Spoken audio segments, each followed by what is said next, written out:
Tom Petty, a rock and roll star and an American storyteller, and one of the few artists who managed to wear his influences on his sleeves without ever sounding like a knockoff. Probably one of the greatest to ever do it. But what if I told you there was one song that he regretted recording? One moment where he felt he'd stepped too close to his hero's shadow. Petty's sound harked back always to the wide range of classic rock and blues influences, and you could see that quite clearly in his sound. But why did he think he'd stepped on the toes of his idols too obviously in this song? You see, Perry wasn't shy about his inspirations. From the first jangle of American Girl, fans heard that unmistakable Byrds influence, Roger McGuinn's jangly Rickenbacker DNA stitched right into the fabric of Tom's sound. But in 1989, during the making of his solo breakout Full Moon Fever, Petty took things one step further, and maybe a step too far. He covered the Byrds' I'll Feel a Whole Lot Better, and to his own ears, it maybe was a little bit too perfect. Shamefully not perfect, he later admitted. Why the guilt? Well, Petty was hyper-aware and sensitive to the constant comparisons between him and McGuinn. It doesn't take a music expert to see that when comparing music between the two artists. So when he finally decided to do a Byrds cover, he didn't twist it into something new. He honoured it so closely, he almost felt like he was impersonating his idol and not being the authentic artist he was. And yet, he did it anyway. Because Full Moon Fever wasn't just a personal record, the whole album was supposed to be a love letter to all of his musical influences.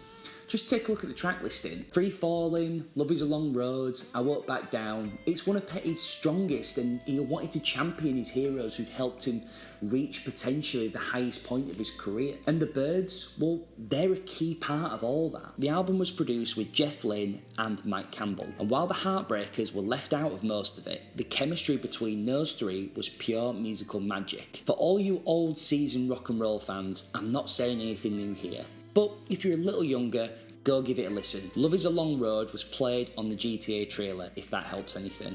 So as for what McGuinn thought about it, well, of course, it was no hard feelings. Hell, he'd started his entire career covering Bob Dylan songs. So what was he going to say about the next generation taking inspiration from him? In fact, he once joked that American Girl sounded like one of his old B-sides.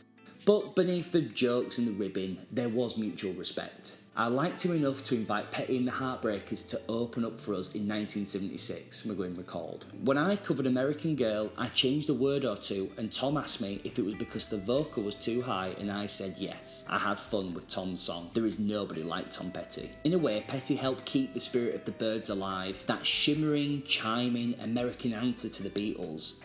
And you don't need a shout out to know that the influence is there. It's in every echo of those Rickenbacker strings. So yeah, maybe he felt a little weird about one note perfect cover. But isn't that what love looks like sometimes? Honest and a little awkward?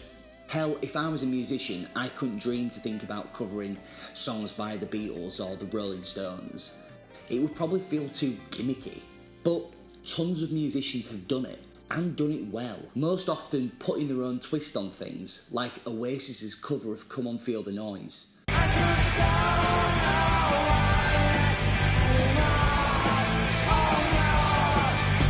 Now that is superb, isn't it? But others stick closer to their source material. It's whatever the artist feels most appropriate. Please go and listen to Petty's cover, and after that, stick on Full Moon Fever.